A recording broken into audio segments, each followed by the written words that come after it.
Hey everyone, and welcome to Reading Crossbow. My name is Lana, and as always, I'm here with my co-host Rob. Hey, Lana, and hello, everyone. And I'm excited to talk to you today because this is kind of our 1 year anniversary. We have produced 53 episodes at this point. I'm so excited that we made it this far because this all started as just like a conversation in my backyard. Like, hey, we should do this. And you're kind of like, yeah, I guess we should do this. And then a year later, we're doing this. It's amazing. And we've had, I think, 50 regular episodes. We had our episode 0 plus a bonus episode. So it's been a full year of making videos, one episode every week. And so far, we've been stuck with it. And for anyone new here, we just want to quickly go over what our podcast has been this last year because it's going to change for the next year because we've grown and you guys have grown with us too. So traditionally, we started this as, Rob recommends a book, I recommend a book, and then we each give a halfway review on it while we're reading each other's books, and then we both review them together, and that's been the standard for the show. Moving forward, that might change, but you can see all the books that we've covered behind us. And today, we are going to pick our top books so far from 2024 that we read. Now, that doesn't mean that these books were published in 2024, but we read all these so far, and we're giving our top picks, right, Rob? Yep, and this is kind of, you can think of it as our season 1 finale, and coming up next week, we'll kind of kick off our season 2. So don't forget to also tune into next week's episode where we're going to talk about what's happening in season 2. But for now, Rob, you have our first category for top book picks of our first season. All right, so the way we're going to do this is we're just going to, because we have a lot of categories, we're each just going to give our top 2 picks, not necessarily in any order. We came up with these lists independently, so there may be some overlap. But let's just start off with kind of our fun category, which is our top crossbows that we read about this year. And it's kind of a play on the show's name. And so, which books had your top crossbows? Yeah, so Crossbows is a funny one because it really has nothing to do with anything. Nobody really cares, but we care, and it's kind of silly. So Crossbows is more like, was this an interesting moment that was pivotal to the story? Was it maybe funny, or is it just a sheer number of references of crossbows? So I had Poppy Wars, which might be, I don't know what you're going to ask me, but might be the only time Poppy Wars gets a nod from me. I'm not sure. Because of how cool that moment was. Poppy Wars is a situation of where a crossbow happened in a book, and it actually happened to be a crucial moment to the story, a defining moment for the main character. Love that. And then actually, so our first book, so funny, and our last book set, Dragon Rider. Okay. Just for the sheer volume of crossbows in that story. Okay, what about you? I also picked Poppy War for the exact same reason. And then I actually picked the Priory of the Orange Tree as my second pick. And because, like Poppy War, the crossbow kind of shows up at the end of the book during the big climactic finale. And at kind of an exciting moment. I'm glad you said the Priory of the Orange Tree because that was a easy second best choice for me. Both cool moments, Poppy Wars and Orange Tree. So good stuff. We are moving on to maps, which also cluing you in if you haven't watched our show before. We love a good book with maps. So absolutely. We're gonna rate. Yeah, why don't more books have maps, Rob? I don't know, but we really do need more maps, especially we could use some sci-fi maps because we don't get any of those, at least this year. So yeah, sci-fi, more maps for sure. You have a lot of opportunity there with space and just kind of making up stupid shit, like drawing even space shuttles. I would like a map of a good space shuttle. Kind of like how Fourth Wing did the world map and then did the more close map of their living quarters. That was cool. So give me more of that. Yeah. But we should note that not all of these books had maps. Actually, just a few of them did. It's more common in fantasy. Yeah. So, I'm gonna have you go first. Pressure's on. What were your top favorite map books?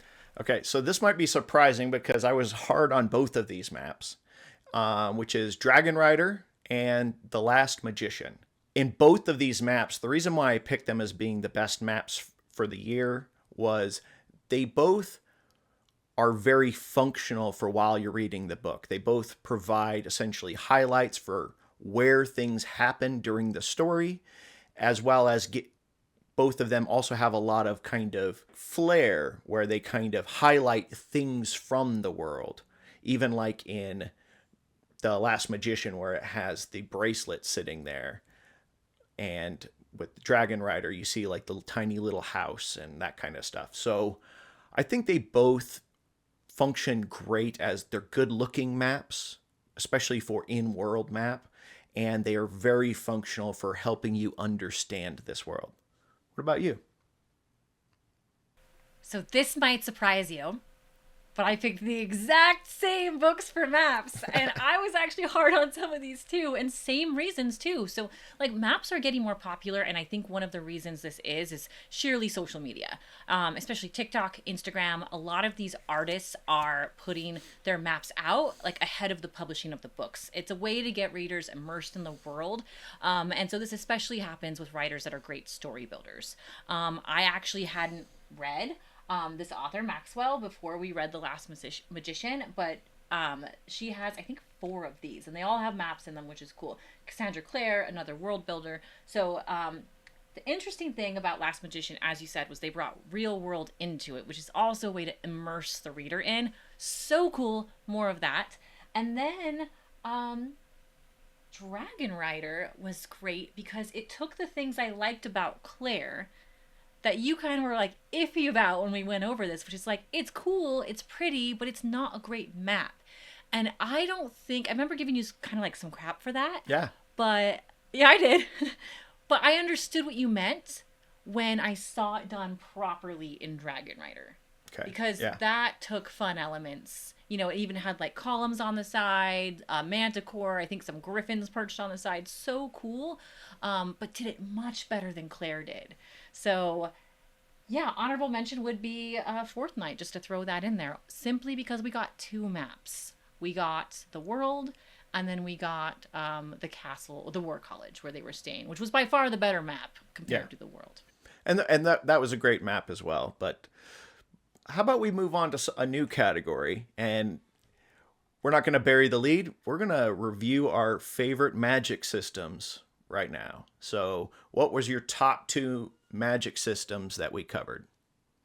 Okay, so nobody will be surprised about this. And I had to be really, really careful because I feel like I can't pick this book for every category, and it would be easy for me to pick this book for other categories. So I think we're going to come back to this conversation, but hands down, 100% Mistborn.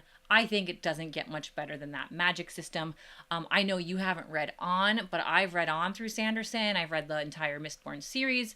I've read on to Elantris, and I just bought the first book in the Stormlight series, which I'll be reading probably next week. So seeing how these magic systems build upon each other, I've delved in a little bit to the wiki, and I'm starting to turn into a Sanderson nerd, and it's so good. It's so good. I love it. I'm officially on board the Sanderson train, which is so funny because that is some of the biggest hate our channel's got on the show. But yes, absolutely.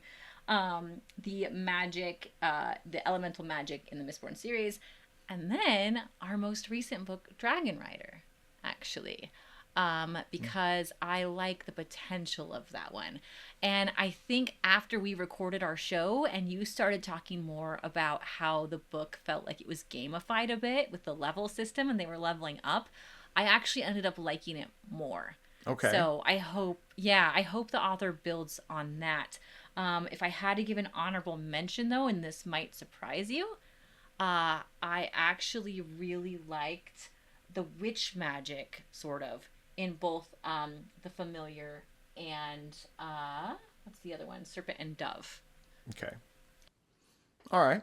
So I also had picked Dragon Rider as being one of my favorite magic systems.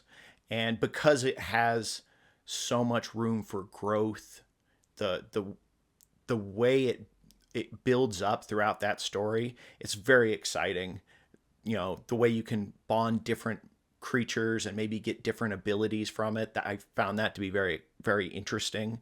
I think it's actually probably the most where I think I could see playing it, you know, very much on a tabletop and all the players feel, you know, can be very different in the way they're playing their magic system. So I found that one to be the most potential. And I'm not going to disagree with Mistborn, but in order to kind of mix this up a bit, I decided to, for my second choice, I went with A Sword of Bronze and Ashes, That's surprising. which, didn't. And the reason why is because it is the whole world feels infused with magic.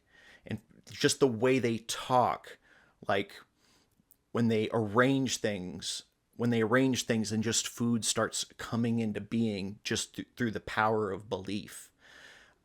When they're walking up and down a hill, and each time they go up and down the hill, they actually encounter different things because this is how the world just works. The world feels just infused with magic in a way that actually none of the other books felt. So I think that's why I picked it as one of my top two. And I think that's fun for viewers to weigh in on because I hate that. I hate divine magic. I hate magic that exists just because. Like, it makes me nuts. But yeah, there was definitely cool parts in it, especially kind of like the location changing and things appearing. Super neato book. And I do bring up Sword of Bronze and Ashes later, so I'll have to surprise you on that. But first, what were the books that had the best ensemble cast? So not a standout character, but best characters overall.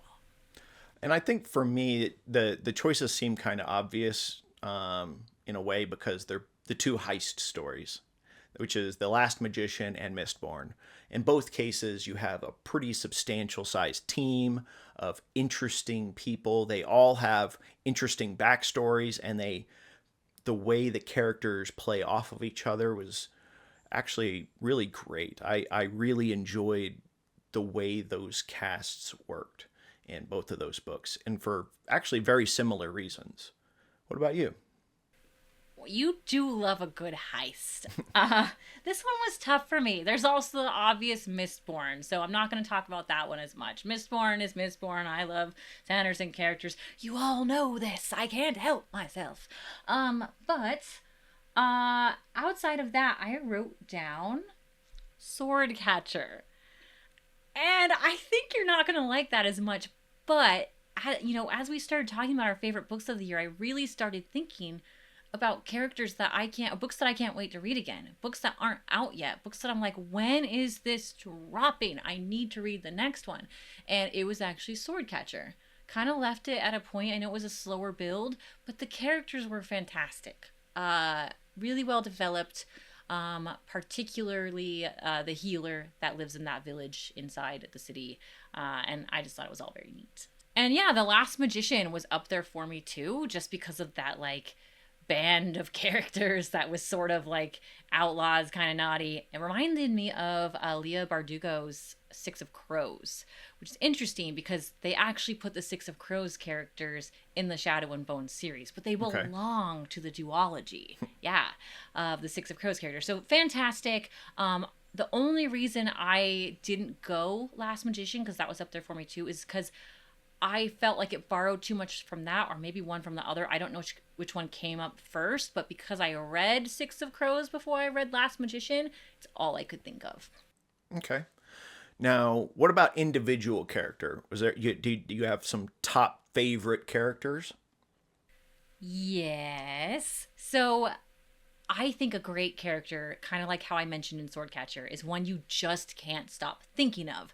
And I am wrecked for all of time. Actually, the rest of time, Rob, and you're to blame, because Celia in Nivola, for me, out of all these books, and great books, great writers, Mark Lawrence, great writer, for example, of course, Mistborn, Samantha Shannon was a great writer.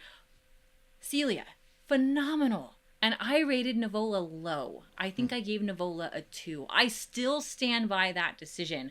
But if we had a book that was just about Celia, or she's the main character instead of whatever the heck his name was that I hated, 100%. I'm buying that book. I'm buying all sequels of that book. All of them. I'll watch the show on Netflix. All right. Well, so for me, for an individual character, I think the one that stood out the most and is like just stuck with me the longest is actually Micah the Metal. Oh, no. His character, because I didn't realize the arc he was on until like halfway through. And that whole story was just so insane that he really just kind of kept. I was excited for any time whenever his chapters came up because I knew these were going to be the interesting ones. Now, as a good honorable mention, Vin is actually the character I enjoyed reading the most. I really felt like that character, I was just on board with the character so much because she's so exciting. Her story was so interesting. And just because we're doing a single character, Micah just kind of edged out with just the insanity that he brought to that book. And that book was Gunmetal Gods. We should say that. Yeah. And you know what? I mean, same, right? Like I loved reading those chapters, but I didn't love reading those chapters because they made me feel good. I loved reading them from Micah's perspective because I just kept turning the page for the what the fuck moments. Like, and there was so many of them. And if people like that, then Micah is your character. Absolutely. Yeah. No, and it's just, I liked the wild growth that you went through with that character. 100%. And that was a surprise to me. Bad segue. But this takes us to our next category of books, which is which books stood out as a surprise to you the most. And for our viewers, that kind of means like we weren't expecting them to be good or we didn't think we'd like them as much, something like that. Kind of like standout surprises. Yeah. And so the first one was The Tainted Cup because, this was originally described as being this fantasy story and it turned out to be biopunk with kaiju, big stompy monsters, and Sherlock Holmes. Like everything about that story was just turned up to 11. And I did not see that book coming at all. So my second choice for surprises is actually The Familiar. It was, I think we, once again, kind of completely missed what this book was.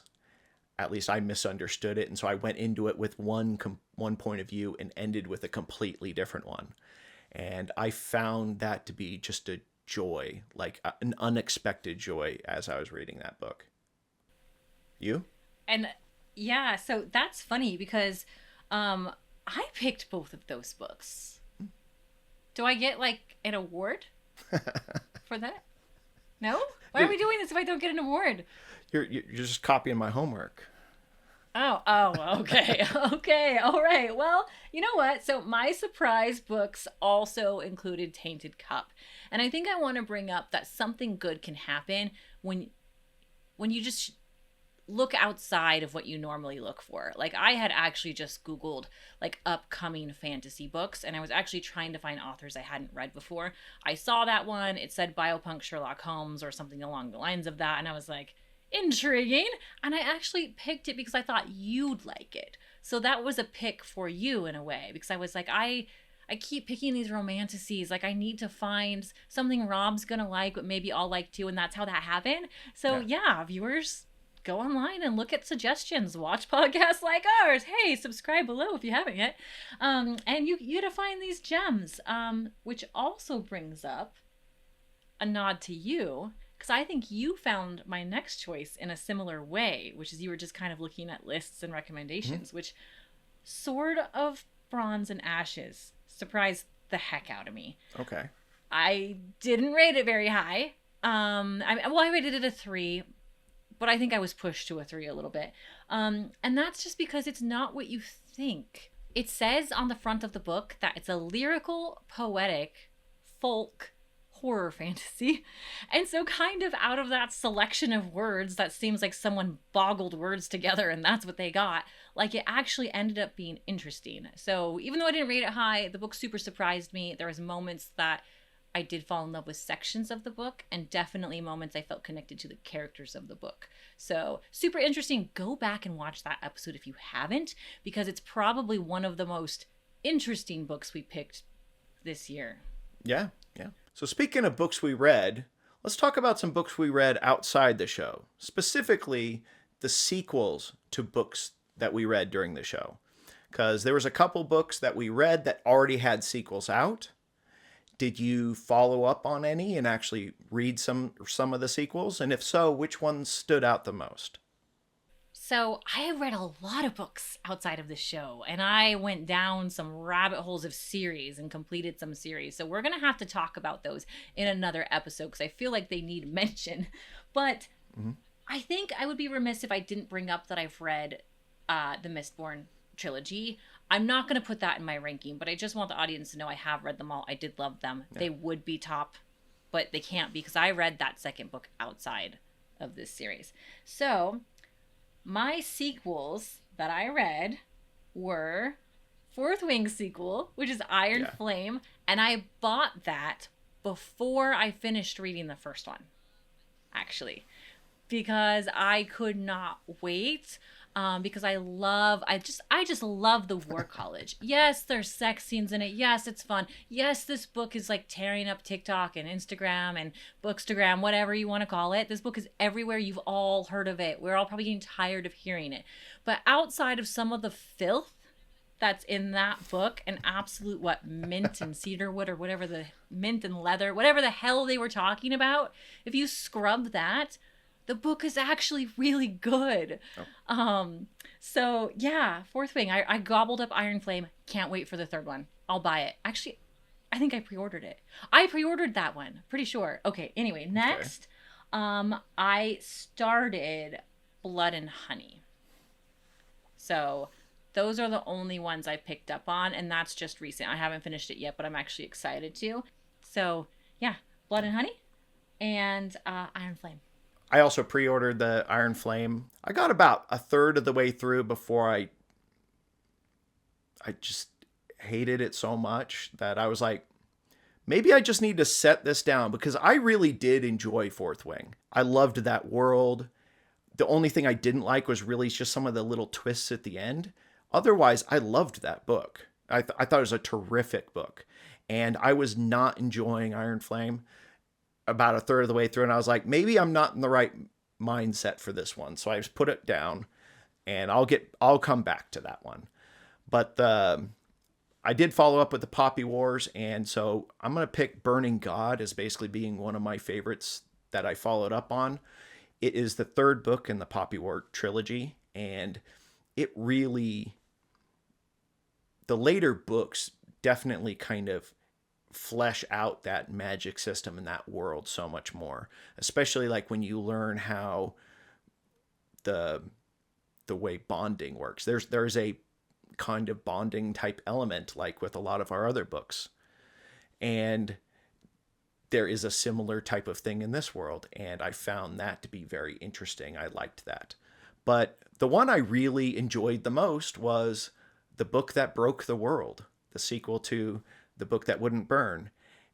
And it is just wonderful. It's a brilliant book. It continues on the same kind of themes and ideas as the original. I think Lana here would absolutely hate all of its time travel and paradoxes, but for someone like me, I found that just to be an absolute treasure. In fact, they expand the cast quite a bit by giving more characters kind of a first person. They get to lead their own chapters a lot more than the first book. So The Book That Broke the World is a terrific sequel. Maybe we'll read it, Rob. I do want to follow up on Fourth Wing Iron Flame, though. If I'm not surprised you DNF'd a third of the way through. I hated the ending. I'm just going to tell readers I hated the ending of Iron Flame. So anyway, fun to point out. I realized actually too in the last bit I sort of spoiled the next part, which is sequels we're looking forward to. So I'm going to jump into that one.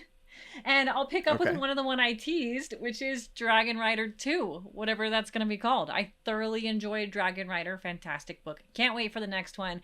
I haven't looked to see if they've announced that title yet, but super looking forward to that. But the book I'm most looking forward to reading is The Rag Picker King, which is the second book installment in Swordcatcher. So I also picked The Ragpicker King as one of the sequels I'm most looking forward to. I also picked the sequel to Mercy of Gods, whatever that one's going to be called.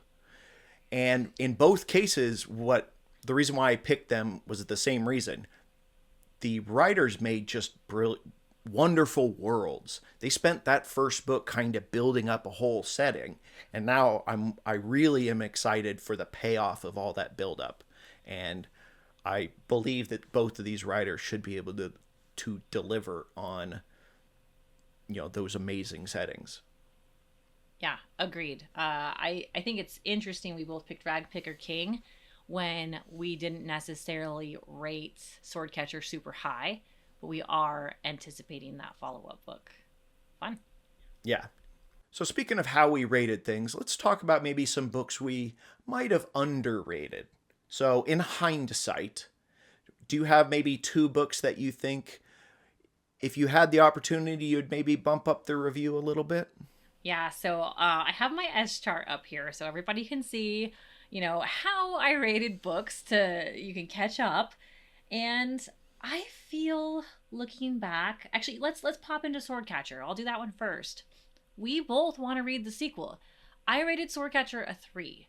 I rated it a 3 because it was too long. I went back and was like, what was it about this book that made me not rate it high?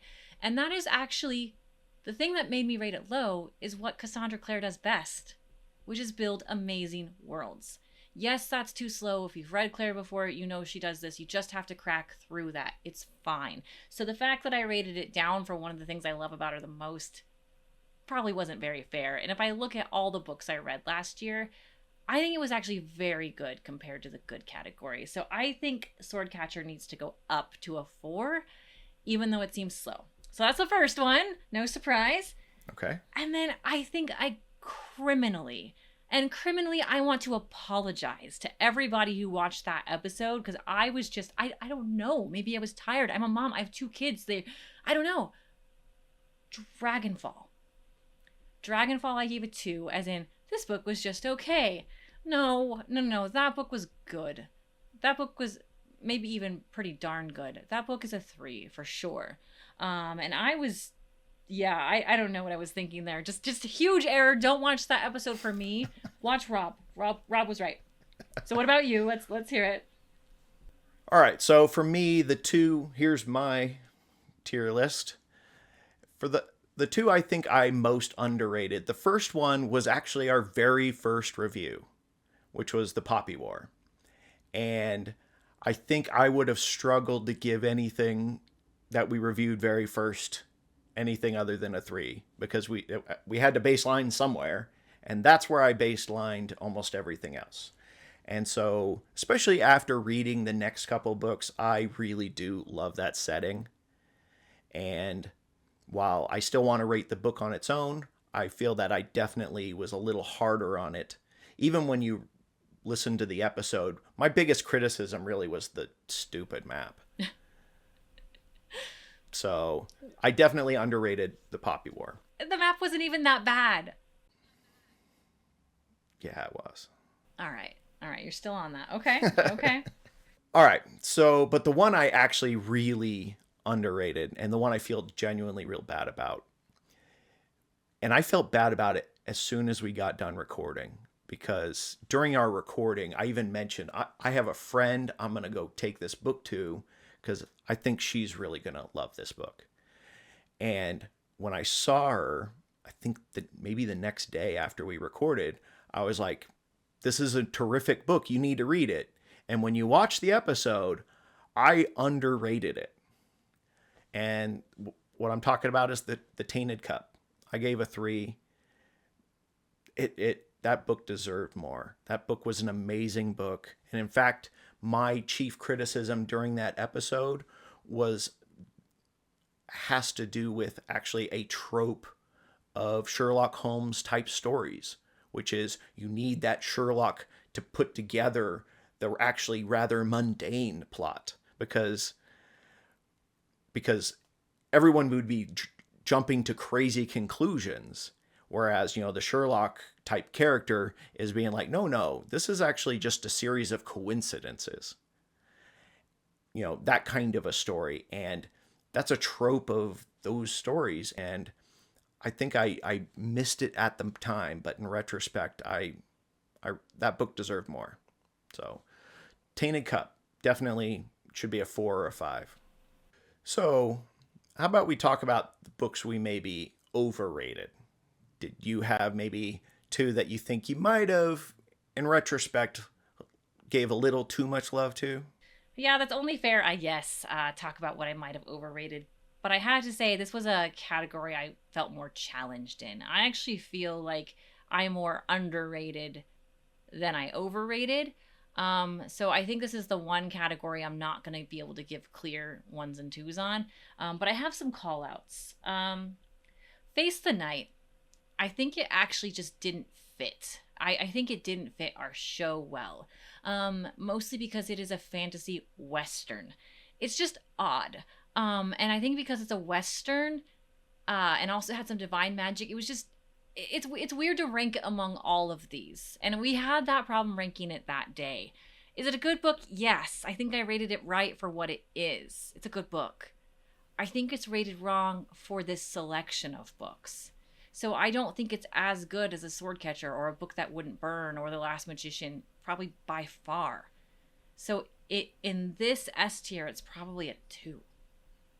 But overall, as far as a good book, it's a good book. So it's a 3. So that one's tough. So I'm just going to leave the audience to interpret that. And then the other one I had a rough time is Some Desperate Glory. I just really didn't like that book. It's good, though. It's not a bad book, but it doesn't, for me, belong in my good category. So I think we just had some books that came after it that were just so much better in the 3 category that I need to drop this one to a 2. All right, so I don't know if you struggled with it as much as I did. The underrated category was much easier for me, but what books were overrated for you? So, because I'm kind of required to pick 2, I'm going to pick Face the Night, which I had rated a 4. And I think I mostly picked that. I put that as a 4 because it felt so unique and special. Like I really hadn't encountered a book like that before, as far as like the plotting of the book, the way its magic system worked. Everything about it felt very fresh and unique. But in hindsight, I think I would probably put this in as a 3. The other one I would also probably change to a 3 would probably be Gunmetal Gods, because I genuinely really did enjoy that book. But for like the whole S tier, like where would you put this in comparison to other things? I feel like where it fits it with similar type of books is probably in the 3 category. But in both of these, I'm happy to leave them both at 4.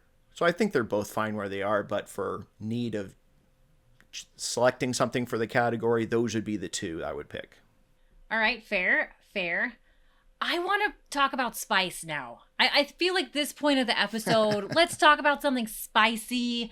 I want to talk about the spiciest, sexiest books we read on this show. What you got? Yeah. So I'm going to say Fourth Wing. And while it does have almost a 50 Shades of Grey like goofiness to its sexy scenes. Wait. Did you read 50 Shades of Grey? No. Did you watch 50 Shades of Grey? No. I admit nothing. Okay. I thought viewers needed to know, but you know what? If you're not ready for that, Rob, carry on. Oh. Yeah, I mean, it's been purchased on my Audible. I'll admit that much. Oh, man. All right. But anyway, let's move on. Okay, fair. So Fourth Wing, I do feel like it's sexy scenes or spicy scenes are more on the goofy. But as far as like being like, oh, I hope no one is reading this over my shoulder, that's definitely up there because that what half of a chapter. And then for my other choice, it's actually Dragonfall. I actually felt like the scenes in Dragonfall were probably the most spicy as far as like, the erotica of them. That's interesting. And that makes me wish that we would have categorized these like best slow burn and best spice because I think Dragonfall was incredible slow burn. Like super good. Yeah, but like even just like a scene where they're just like I think when they're in the back of the shop, you know, and nothing it's not full on sexy time, but it definitely was a very, spicy scene and I think that one those two scenes stood out the most. Even though I really do think that Novola actually as a whole was better, those two had this I think the most exciting scenes. Yeah. Yeah. Okay. Okay. What about you? Well, I love my spice and I'm sort of an expert. So I feel like our viewers should absolutely listen to me on this part. So, okay. Okay.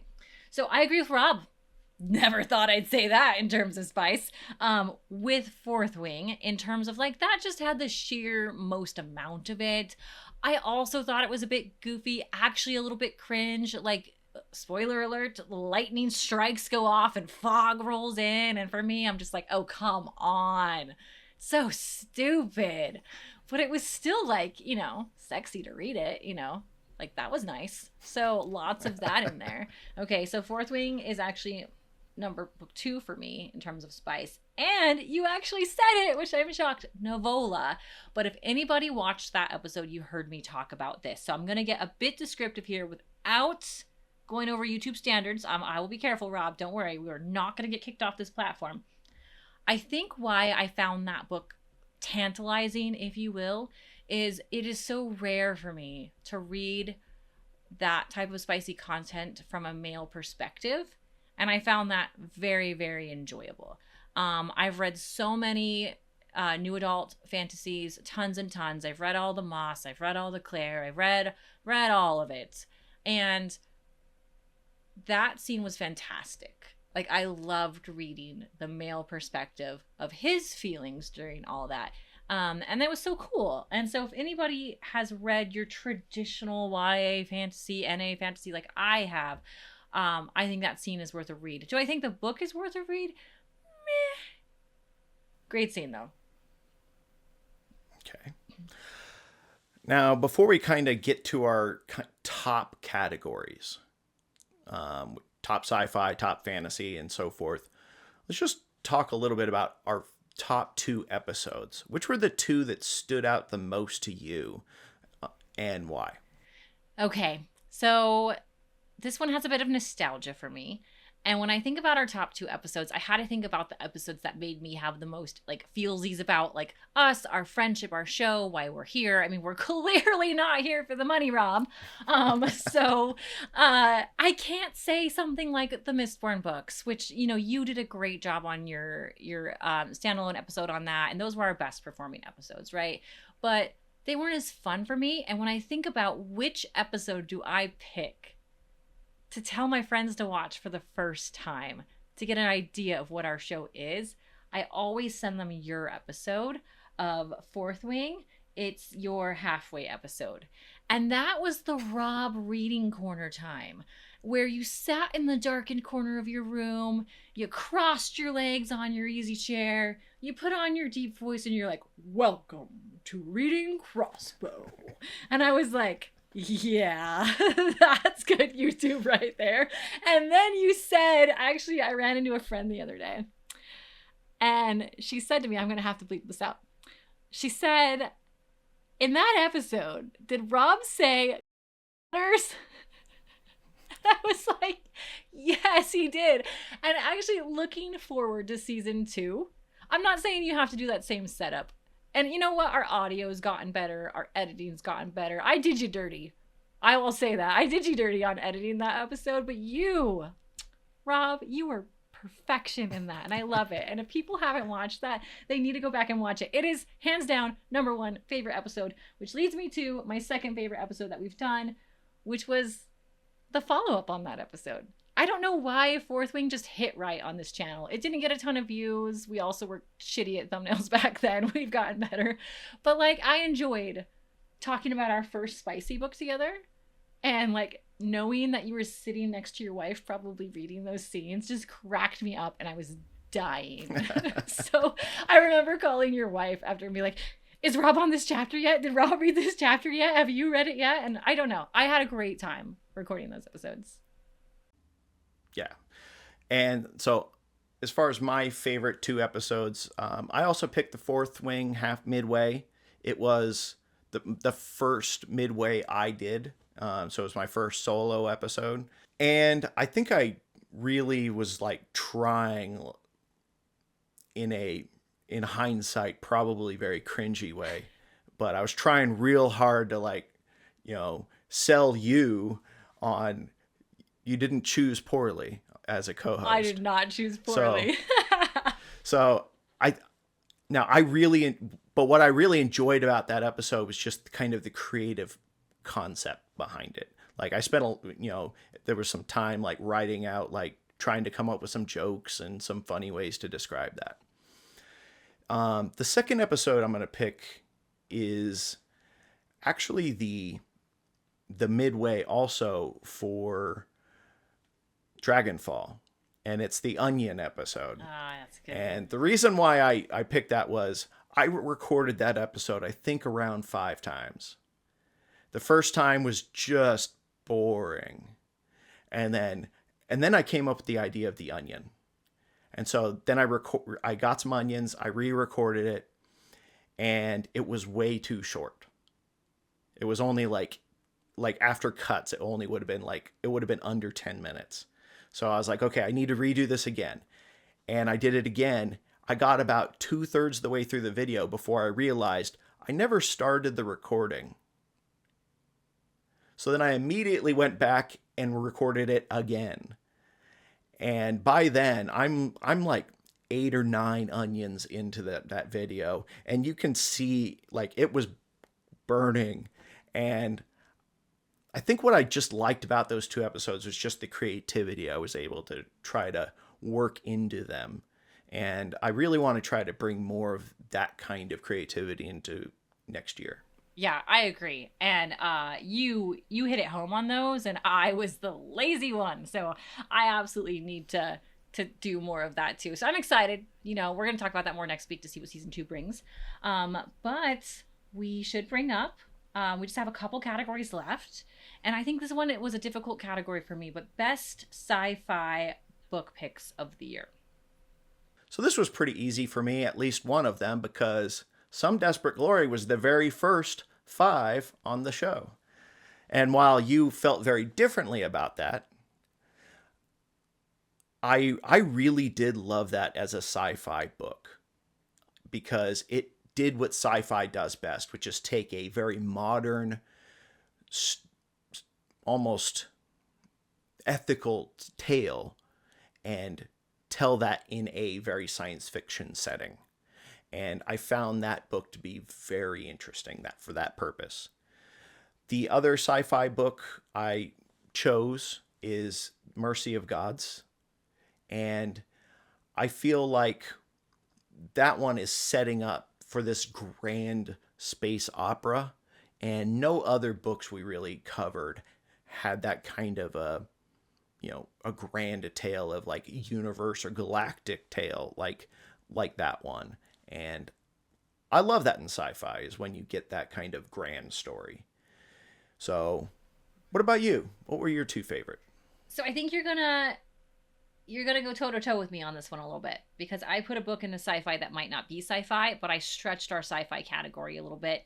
I know, breaking the rules. But We did not pick enough sci-fi books this year, let's be honest. If we go into next year, we might want to talk about how much more we cover sci-fi. If we even do cover sci-fi, the majority of our books were fantasy, but I love sci-fi. You love sci-fi.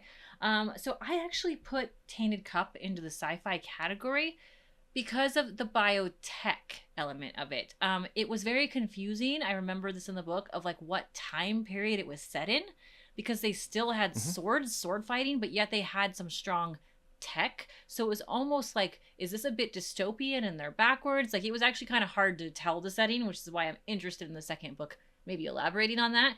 So I actually think it crossovered into the sci-fi category a bit, but I remember us discussing, I don't remember what they were, but discussing the Library of Congress category of this book, because it's fantasy, it's mystery, and I think also sci-fi. So I have to pick Tainted Cup as my best sci-fi. I don't know if it goes in that category though, so thumb on that. And then out of the remaining sci-fi books, which is really only Some Desperate Glory or The Mercy of Gods, I have to give it to Some Desperate Glory. And actually the characters in Some Desperate Glory were pretty darn great. Yeah. And I'm actually not going to fault you for Tainted Cup. Even back then, I was like, this feels way more sci-fi than fantasy to me. I even would arguably put The Book That Wouldn't Burn as being a potential sci-fi book. Yeah, I agree. Just the way it's written. Because there's no real magic other than something like Arthur C. Clarke would just be like, oh, the technology is advanced enough, you call it magic. Yeah. Like, I think both of those are easily crossover. They could go in either category. And if we did put Book That Wouldn't Burn into the sci-fi category, then that 100% trumps Some Desperate Glory, because Book That Wouldn't Burn was actually a pleasant read for me. Very good. Now, how about fantasy? What were your two favorite fantasy books? Romantasy or fantasy? Just kidding. Your choice. All right, so I have to give it to Mistborn, even though that was a reread for me on the show, because I wanted you to read it so bad. It is truly an epic fantasy, especially when you get through all three books. It's amazing. Can't say I loved how the third one ends, but yeah, great, fantastic. And then actually, Fourth Wing. Because I read the second one so fast, I'm gonna read the third one. It is too cheesy. The writing's a bit subpar. Let's just say what it is. But it's just trashy enough and just bad enough and just epic enough and fantasy enough that I cannot wait to read the next ones. So I have to rank it high, even though it's a little embarrassing to say that. Okay. So for me, I picked two of the dragon books. Oh. So I picked Dragon Rider and Dragon Fall. I found both of these books to have just really interesting settings. They got dragons. They have actual magic. So the main category of fantasy really is about the magic. And I think both of them had very interesting magic systems. And they had dragons. So those are my top two fantasy picks. Yeah, we had a lot of dragon books. I'm surprised. Let's see. Dragonfall, Fourth Wing, Nivola a bit. You just said the other one. Dragon Rider. Yeah, we really touched on some dragons this year. Yeah. Kind of. Oh, and Priory of the Orange Tree. Yes, and Priory of the Orange Tree. That is what is that? 6 books? So close enough. That's a lot. We did a lot of dragon books. But Rob, we're at the end of our show, and you tasked me with picking out my top 2 books overall that we read this year. Yes. And I hate that you did that. But here we are. Okay, I'm not going to say Mistborn, because that was a pick that I read before. I think it's not fair. If I could say Mistborn, if I thought that was fair, I'd say Mistborn. But I'm going to go with Fourth Wing as my second best pick, again for the same reasons I said top fantasy. I actually just can't wait to read it. It's super trash. It's dumb, but I love it. I can't wait. And then, biggest surprise for me. Some people might recall this story. I was walking through Barnes & Noble. I was texting you the whole time. I was on a mission to find a book with the best possible map I could find. That was my mission, my sole mission. Let's find a book with a great map. And I opened cover after cover after cover, and I saw this book with a dragon on it and a main character, also Dragon Rider. I loved the Fourth Wing Dragon Riders. And I quickly pulled up Goodreads, and one of the very first reviews said, if you think this is going to be like Fourth Wing, you're wrong. It makes Fourth Wing look so bad. Like, because this book's actually good. And so I picked it on a whim. And there was 2 books. And I remember sending you 2 choices. And kind of talking back and forth on them, and I ended up on this one. Again, purely on a whim of just flipping through front covers and trying to find maps. And this one was superb. And yeah, book of the year for me. Top pick, number 1. I think everybody should read Dragon Rider. Nice. It's a good choice.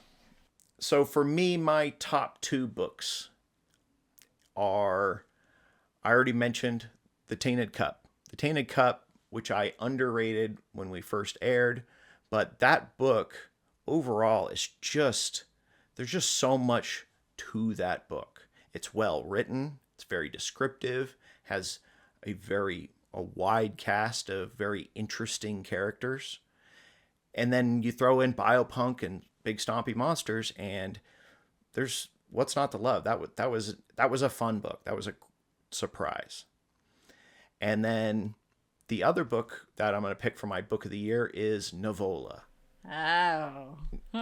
Now, this is another book I rated a 5, and it's just for both of these books, I think the reason why I picked them is because they nail their genre so well. And in the case of Novola, it's that coming of age story, and it's doing it in the darkest fantasy way it could possibly do that. But it is an amazing character journey. So, yeah, those are my top 2 of the year. Well, I think we did good, Rob. We did it good. And whether or not our show stays on this format, we have a lot of decisions to make in the coming week, or not. This was a good journey, and I'm actually super proud when I look at this display of seeing it all in a row. What we did this year together. This is a lot. This was fun. Yeah, and there was, for the most part, all the books were good and worth reading. There was really only maybe, and the bummers in there were more taste, they just weren't to our taste. Yeah. At least from my point of view. And we covered a lot. From angry gods to screaming, cursing dolphins, to biopunk, to giant epic, like almost 900 page long fantasies. We really covered quite a lot. So yes, stay tuned for season 2. We're going to dive into that next week. You want to see what's coming next for this show because we've listened to you. We're going to be talking about this in the Discord. And yeah, season 2 is going to be a lot different, right, Rob? Sounds great. I'm looking forward to it. So make sure you like and subscribe so that the algorithm will send you that episode. See you next time.